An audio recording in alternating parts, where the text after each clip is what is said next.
দুর্দান্ত একটি স্বাদের রেসিপি নিয়ে চলে এলাম। দেখুন রেসিপিটি।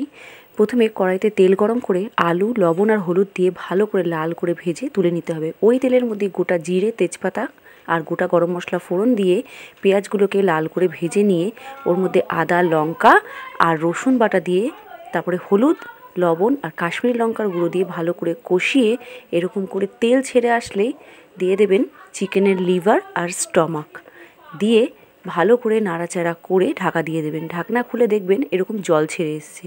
জল ছেড়ে আসলে আলু ভাজা আলুগুলো দিয়ে দেবেন। দিয়ে ভালো করে নাড়াচাড়া করে চাপা দিয়ে দেবেন। এইভাবে চাপা দিয়ে দিয়ে রান্না করলে আলুটাও গলে যাবে, এবার লিভারগুলো গলে যাবে। ঢাকনা খুলে দেখবেন এরকম তেল ছেড়ে এসছে। তেল ছেড়ে আসলে এর মধ্যে ভালো করে নাড়াচাড়া করে জল দিয়ে দেবেন। জল দিয়ে আবার একটু ঢাকনাটা দিয়ে ঢাকা দিয়ে দেখবেন গলে গেছে। গলে যাওয়ার পর গরম মশলা দিয়ে নামিয়ে নেবেন। গরম ভাতে খুব